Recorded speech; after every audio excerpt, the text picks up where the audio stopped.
Magandang hapon, Pilipinas.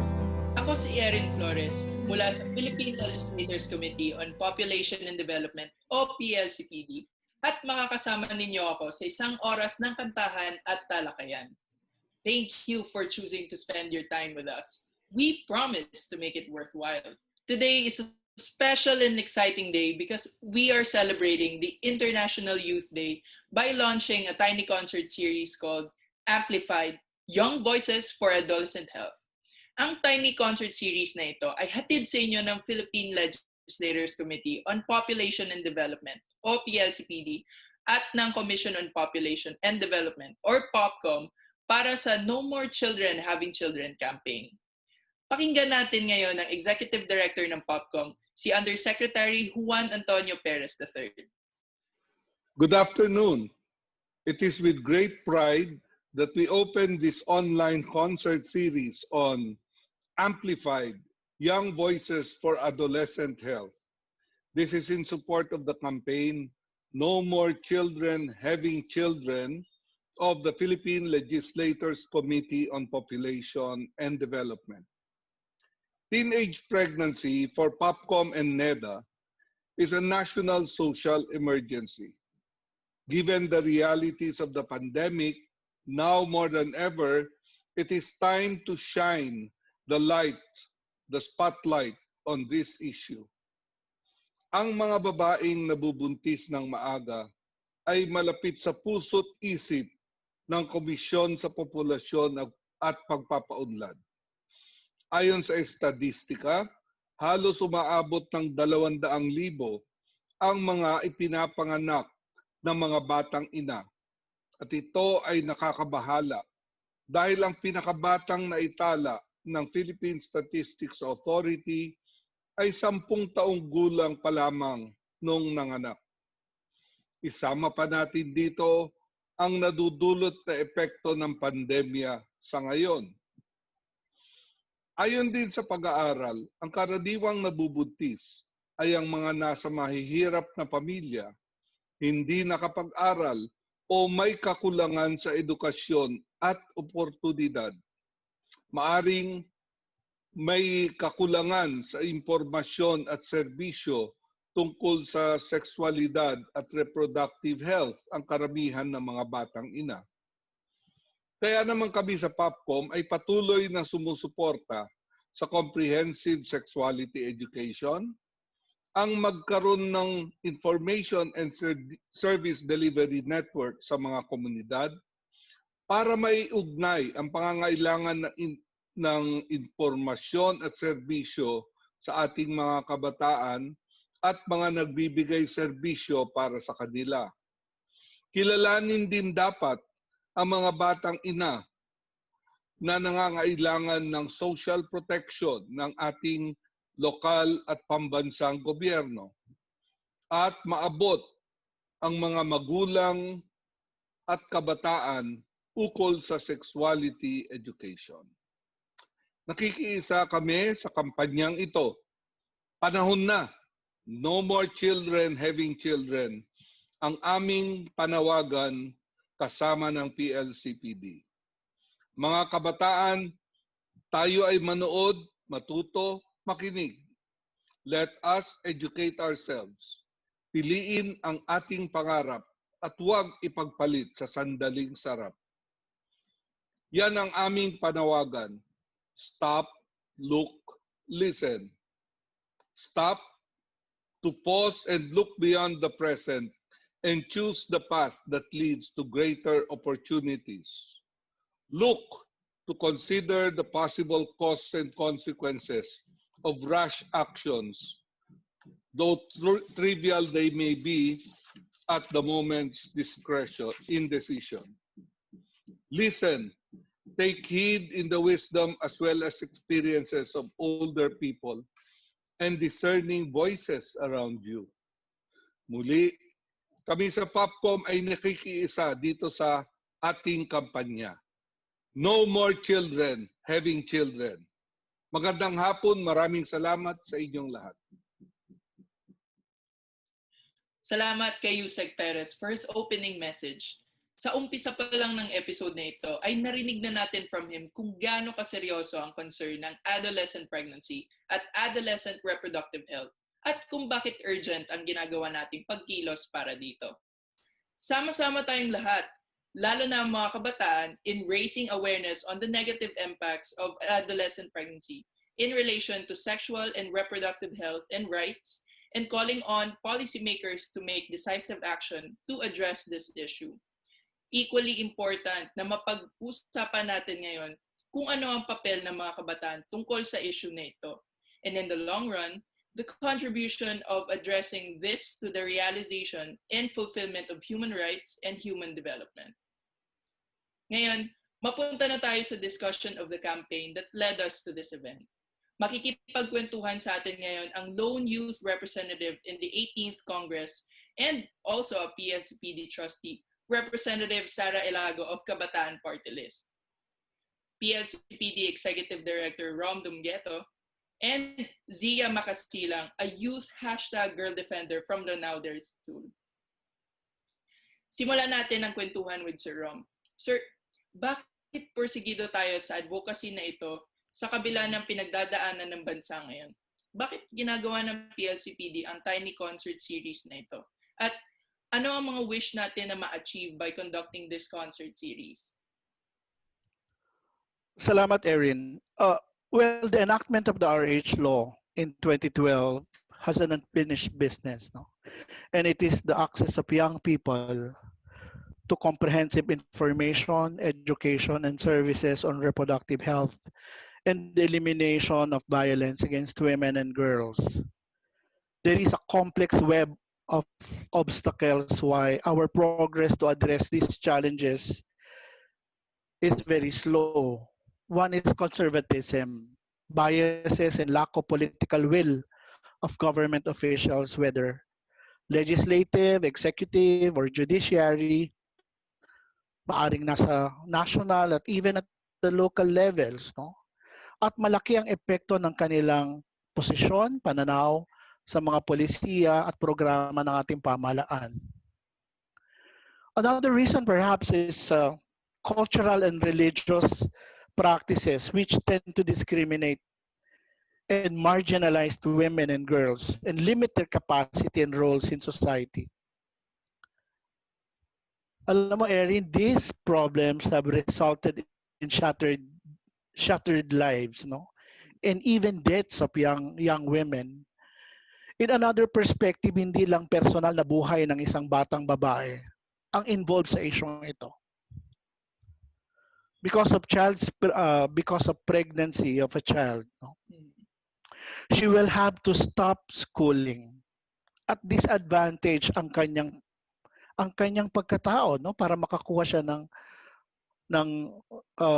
mahusay, decent work at magandang sweldo para sa kanyang anak, sa kanyang pamilya. At ito rin yung sinasabi natin na cycle of poverty because of many child or teenage pregnancies ay nagagana sa mga pamilyang mababa ang kabuhayan o low-income families, no? As an organization that championed the RH law for 11 years in Congress, we are aware na upang ang batas na ito ay maging mas mabisa, kailangan natin ng mga susunod pang mga polisiya o batas na ipapasa ng Kongreso upang harapin ang mga issues na kinakaharap ng ating mga kabataan sa kanilang sexuality at reproductive health.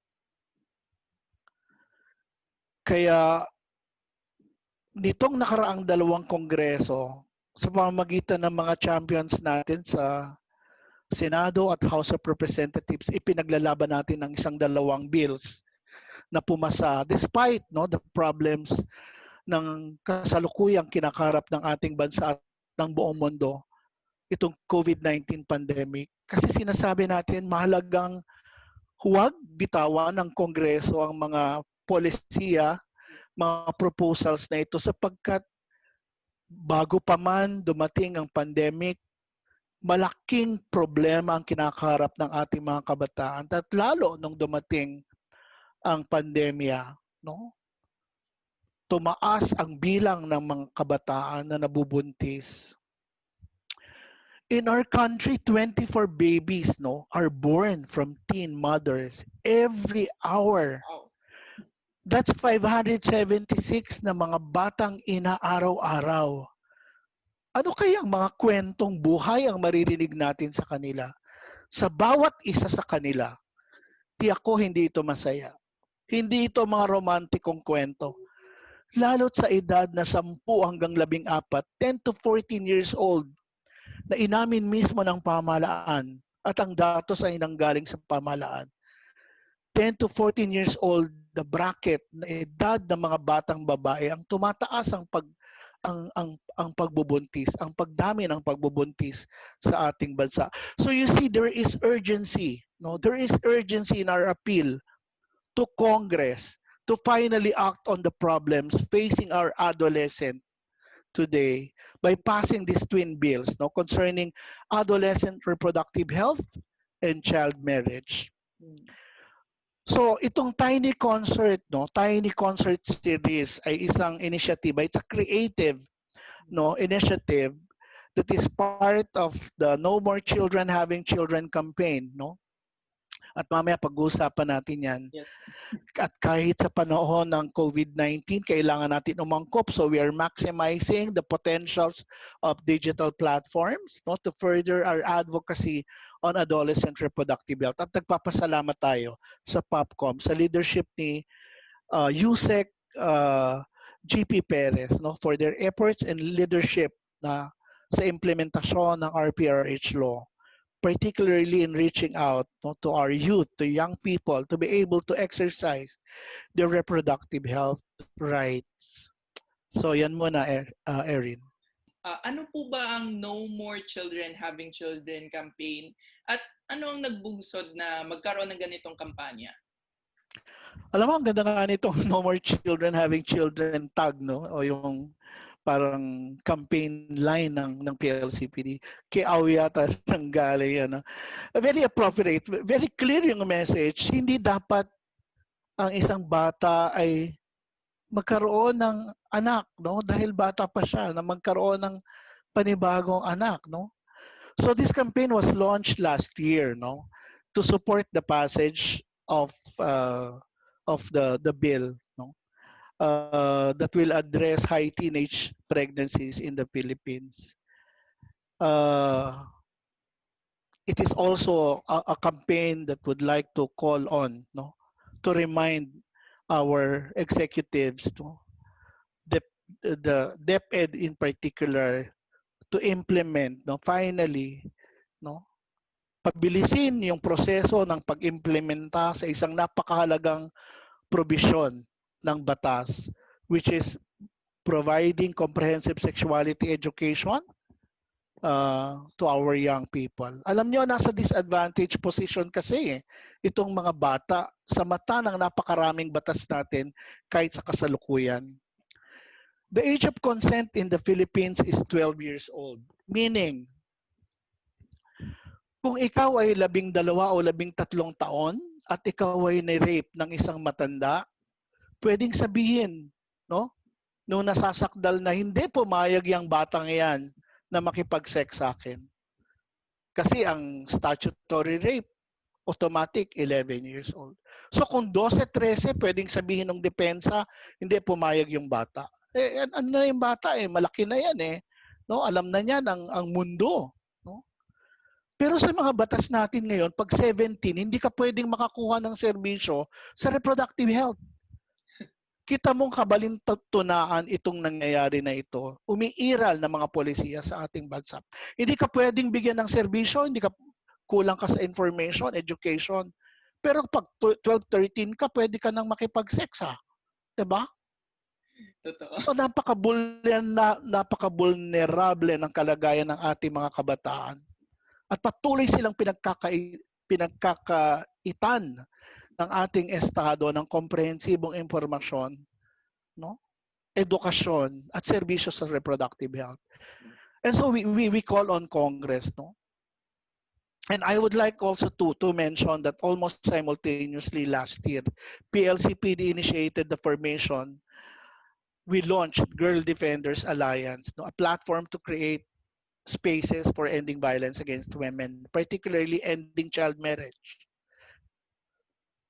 Ito yung flagship campaign, no? Tigilan na, ipagbawal ang child marriage sa ating bansa kasi dikit na dikit ito, Eri, no, sa issue ng reproductive health ng mga bata. Remember that teenage pregnancy, which we believe should not be happening, no, in the first place, can be caused by three situations.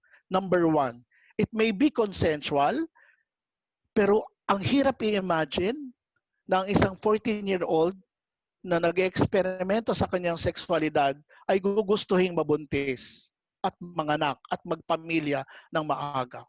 Ikalawang sitwasyon, siya ay biktima ng isang sexual violence sa loob at labas ng kanyang tahanan. At ikatlo, itong child marriage o forced marriage, which is based on UN data and the National Demographic and Health Survey.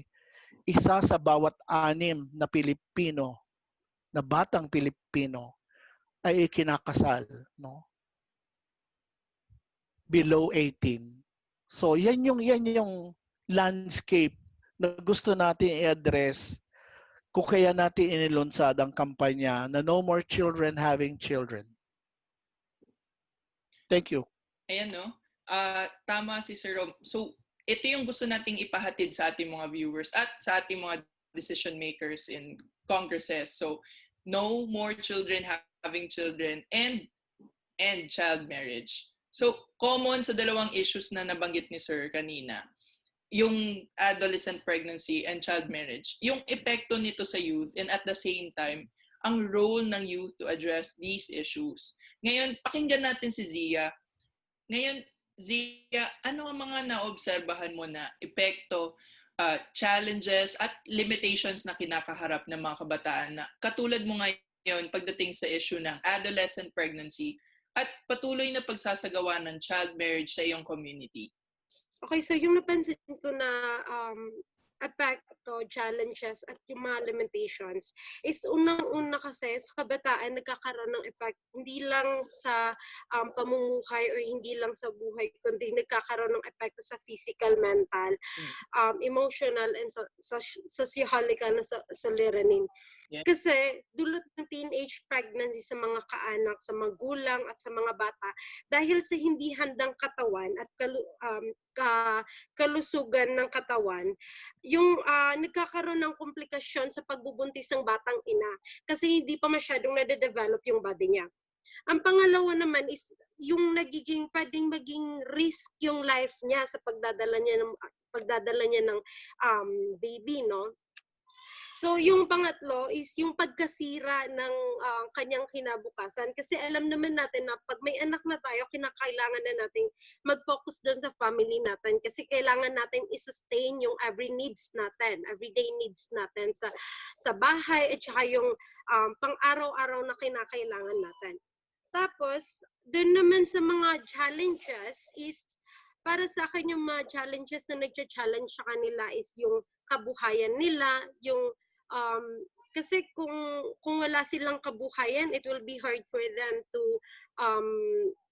to live a happy life, no? Kasi wala ang kabuhayan, so for sure hindi sapat yung kakainin nyo araw-araw.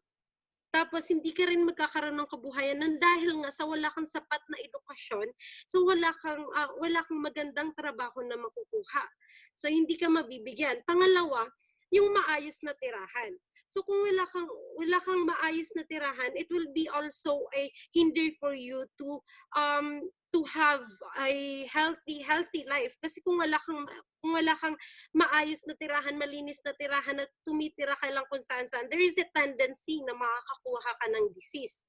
Just like our yung laganap ngayon na sakit ng COVID-19.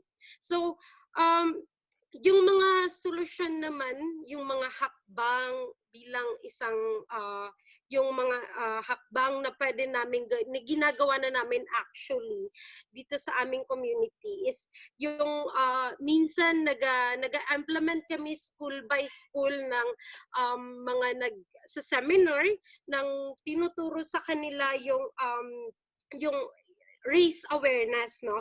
Yung pagtuturo sa kanila sa sexualidad, ang pagkakaroon kasi ng awareness programs tungkol sa sex education at kung paano mahawakan ng adolescence period ng mabuti ay makakatulong ng malaki upang maitigil ang pagkakaroon ng maagang pagbubuntis at pagsunang kabataan sa pre-martial sex. So, yun po yung mga parang feeling ko na pwede na mga hakbang na nagawa na namin dito sa aming lugar. Pero we're still doing it right now kasi dahil sa COVID-19 is na-stop lahat ng events and activities na ginagawa namin. And then, dun naman sa why did I choose to be #GirlDefender? Of course, I was given the freedom to choose, no? I was given the freedom to choose the life that I wanted from the very moment that I was born in this world. So, because as they've said, you were the writer of your own story and the traveler of your own journey. So, I choose to be #GirlDefender because I wanted to protect every woman in our country, and so that I won't be able to see women suffering from violence. So that's all. Thank you. That's why I choose to be #GirlDefender. Thank you so much. Done. Let's all be #GirlDefenders. Maraming salamat, Ziah. Tanungin naman natin si Representative Elago. Ano naman po ang role ng Congress in addressing these issues? At ano ba ang dapat gawin para makapasa ang bills despite the competing concerns of Congresses in pandemic response and recovery at iba pang mga concerns? Isang makabayan at mainit na pagbati sa lahat ng ating mga manonood.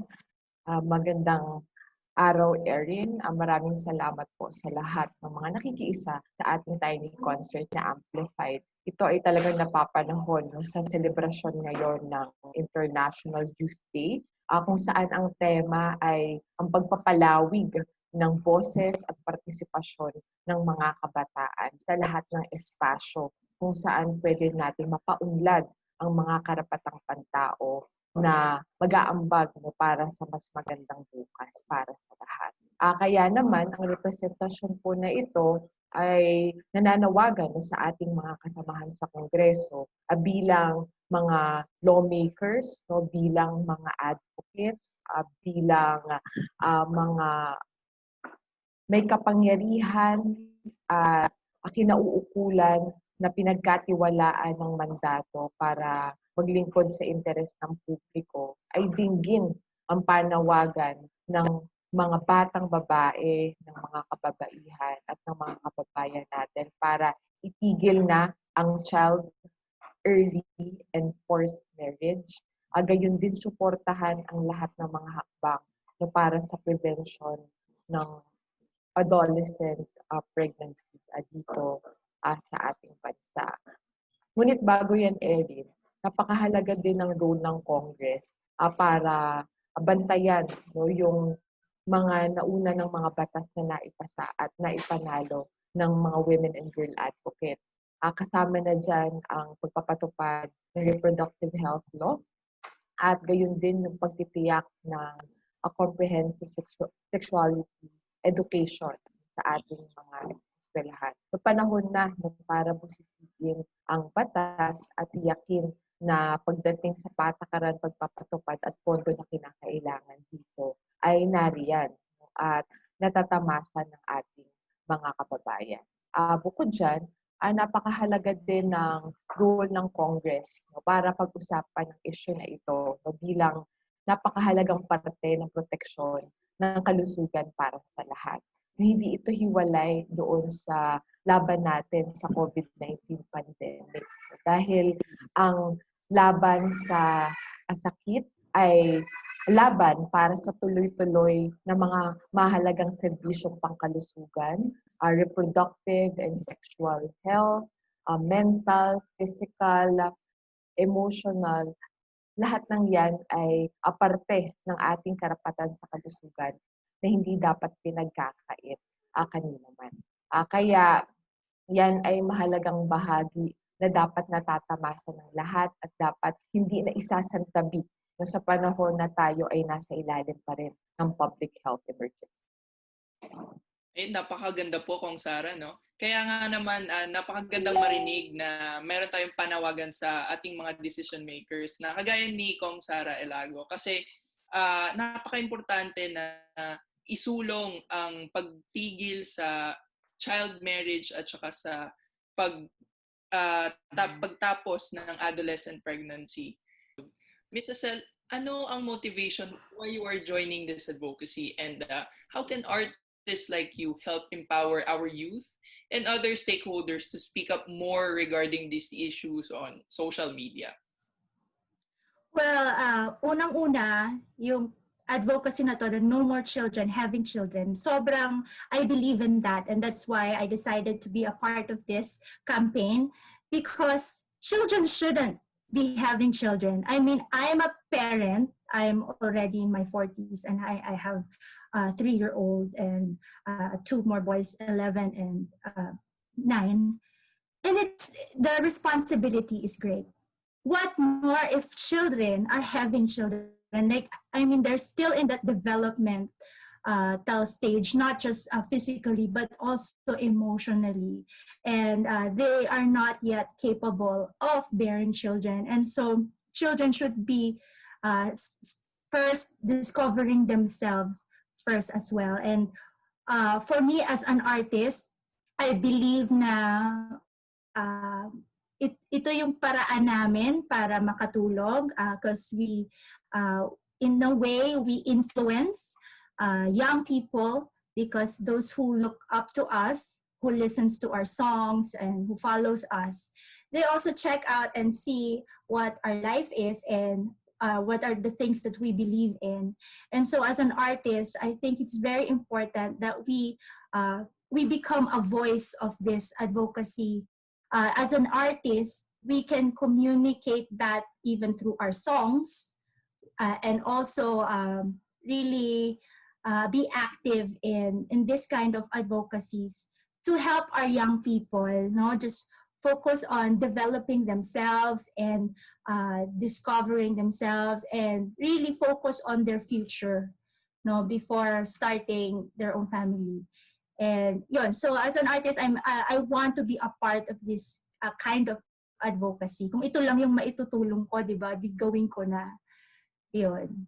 Huling tanong, ano po ang inyong final message or paalala sa ating mga viewers patungkol sa issue na ito? Ano po ang ating mga panawagan sa mga mambabatas at nagpapatupad ng batas? Our legislative, no, yung mga ating mambabatas, na talagang pagtibayin yung batas para unang-una maprotektahan ang ating mga kabataan. No, and I think makakatulong dyan is yung mga batas na like yung ending child marriage. Kasi sa ibang sektor nga po, 'di ba, meron pong pinapakasal kahit nasa puberty stage pa lang, 12 years old. So sana yung ating mambabatas ay patibayin ang ganyang batas para po maprotektahan natin ang ating mga kabataan, ang ating, yun nga, future leaders pa naman ng ating nation, di ba? Nagde-develop pa lang, tapos grabe, bibigyan mo ng isang ganung responsibilidad of raising children. And also, protection through health services. Po sana po ay magbigyan nila ng pansin, no? Paano yung mga adolescent natin na yun nga po, na buntis po. So sana may mga health services to protect, to help them and serve them. Pero ang pinaka-importante, I think, na papanawagan ko is yung prevention. No, na hindi naaabot dun sa, yung children having children is, I think one way is yung mga programa po sana na to educate our young people about their sexuality, no, na kasi I think there are a lot of factors kung bakit nga nagkakaroon ng ganitong children having children, o mga kabataan natin na maagang nabubuntis, as I think social media din no, nakikita nila, and also poverty, syempre sa bahay nila, nakikita nila their parents, hindi na kayo wala yung kwarto, and hindi sila na-educate, na-inform about the right time and protecting yourself and about purity. Yun nga, so nananawagan din ako not only sa ating mga mambabatas pero sa ating pong mga magulang, no, mga magulang na educate, tulungan niyo po yung inyong mga anak, gabayan niyo po ng tama. Ang mensahe ko lang po sa lahat ng viewers is sana po suportahan niyo po kami sa aming advokasya sana ay matigil na itong early child marriage and also itong adolescence pregnancy, and sa mga kasama po ni Kong Sara na nagpapasabatas is sana po bigyan ipasabatas niyo na po itong aming advocacy upang maitigil na po sa aming komunidad, hindi lang sa aming komunidad kundi sa buong bansa, ang maagang pagpapakasal upang wala na po tayong makita ng mga batang may anak. Thank you po. And thank you, Ziah. How about po kayo, Kong Sara Elago? Una sa lahat, kailangan natin pakinggan ang mga girl defenders na katulad ni Ziah na nananawagan na tayo ay umaksyon na, no, para i-exercise ang ating oversight powers, no, para ma-review ang implementation ng reproductive health law, pusisiin natin kung paano ba pinapatupad ang provision nito para sa mandatory comprehensive sexuality education.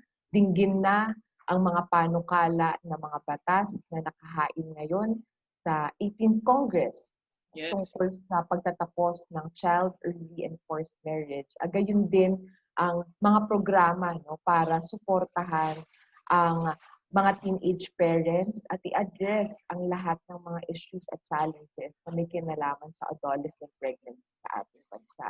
Ito po ay usapin ng suporta, no, para sa ating mga bata at kabataan bilang parte ng pagpapanday natin ng likas kaya o sustainable na kinabukasan. At ang nasa gitna po niyan ay ang pakikinig, no, at ang pagtitiyak ng buong partisipasyon ng taong bayan, no, sa gitna ng ating pagbubuo ng mga patak ng plano, ng mga programa, at kung paano po natin pinugugol ang ipinagkatiwala sa ating pondo ng bayan. Muli, maraming salamat sa lahat. Tuloy-tuloy ang ating pagsusulong ng karapatan, ng kalusugan, ng kinabukasan ng mga kababaihan at ng mga bata bilang mga tagapagmana ng bukas. Maraming salamat. Ayan, maraming salamat, Kong Elago. Tuloy-tuloy na po tayo hanggang kay Sir Rom. Napakalaking krisis itong kinaharap ng mundo at ng ating bansa dahil sa COVID-19 pandemic. At ang lalim ng pang-ekonomiyang krisis, no? Pumapasok ang ating bansa sa isang napakapeligrosong panahon ng iba yung kahirapan dahil sa krisis na ito.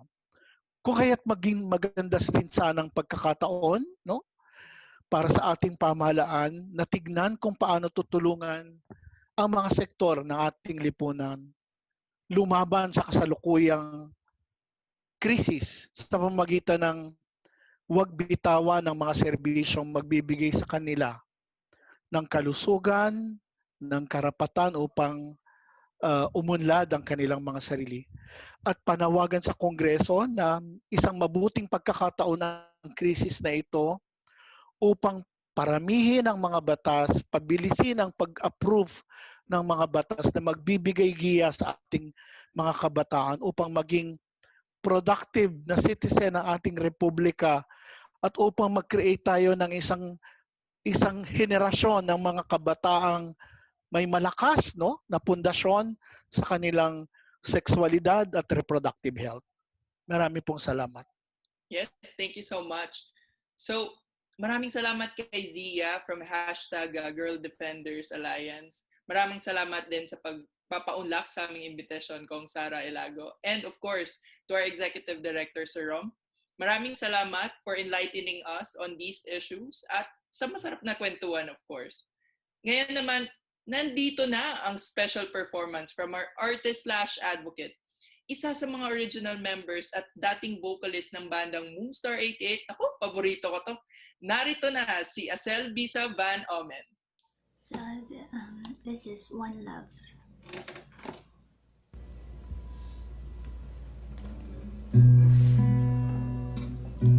Higher than the sky above you, clearer than blue, brighter than the rays of sunshine, warmer than what you feel, more than all the wonders you see. It's the most wonderful thing, brighter than the living colors, flowers you see, sweeter than the touch of water flowing from the mountain spring, more than all the wonders you see. It's the most wonderful thing. One love, I love you so. Love is a beautiful one. I love you so. Love is a beautiful one. All we need is love. Real love, marvel at the sight of green fields, amazingly seen. Watch the colors of the rainbow. It's a miracle you see, more than all the wonders can be. But there's more than that. One love, I love you so. Love is a beautiful one. I love you so. Love is a beautiful one. All we need is love. Real love.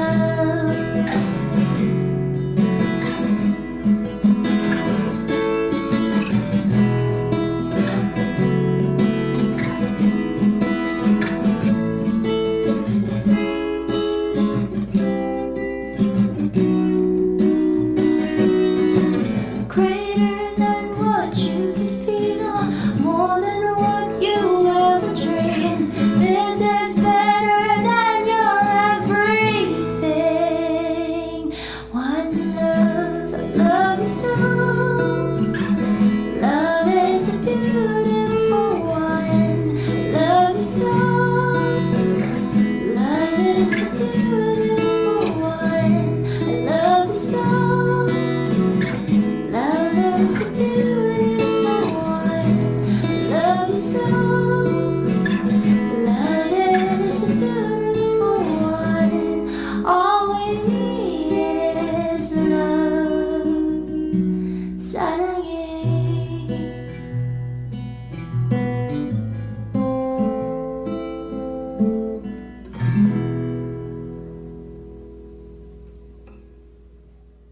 So this next song is an original of Rico Blanco, but I was asked to make a rendition of this for the movie Between Maybes.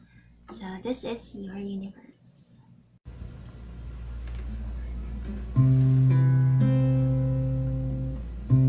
Tell me something when the rain falls on my face. How do you quickly replace it with a golden summer smile? Tell me something when I'm feeling tired and afraid. How do you know just what to say to make everything alright? I don't think that you even realize the joy you make me feel when I'm inside the universe. You hold me like I'm the one who's precious. I hate to break it to you, but it's just the other way around. You can thank your stars all you want.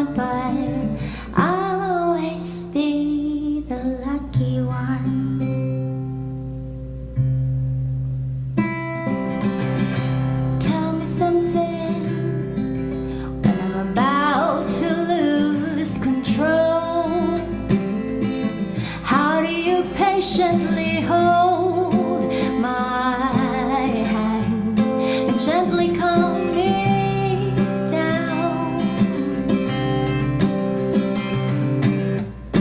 Tell me something when you sing and when you laugh. Why do I always photograph my heart flying way above the clouds?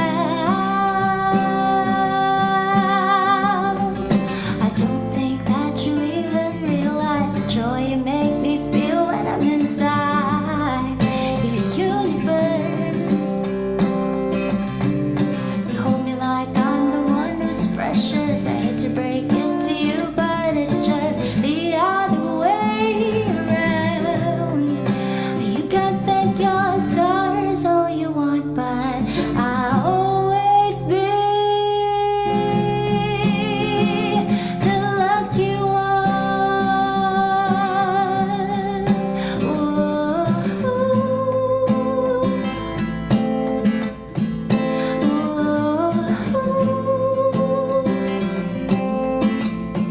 Yeah, yeah, yeah, yeah. I don't think that you even realize the joy you make me feel when I'm inside your universe. You hold me like I'm the one who's precious. I hate to break it to you, but it's just the other way around. You can thank your stars all you want, but I'll always be the lucky one. You can thank your stars all you want, but I'll always be the lucky one. This is BU.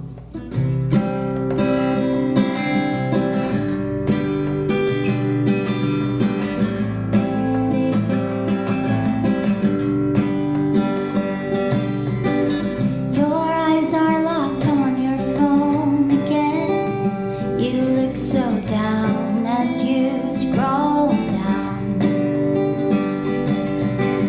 It makes you think you're on the losing end, and you don't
be you. Thank you so much, Acel, sa special performance na binigay mo sa amin ngayong hapon. We had a very interesting and worthwhile time together. Bukod sa inspiring na kantahan, nabuksan din ng ating mga isipan sa kahalagahan ng mga usapin on adolescent reproductive health. Patunayan natin na mga kabataan na hindi natatapos ang ating pakikiisa.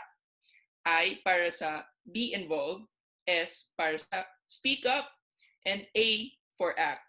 Ngayong International Youth Day, gawin nating isa ang boses ng lahat ng kabataan at sama-samang kumilos para sa ating karapatan at manawagan sa duty bearers ng gampanan ng kanilang tungkulin. Let's all be a #girl defender who will work hard to see no more children having children. Next Thursday ay may bago ulit tayong artist at guests na makakasama dito sa ating Tiny Concert Series. Kaya naman, don't miss the chance at samahan ulit kami sa next episode ng Amplified, Young Voices for Adolescent Health. I'm your host, Erin, and on behalf of PLCPD, maraming salamat. See you again next week!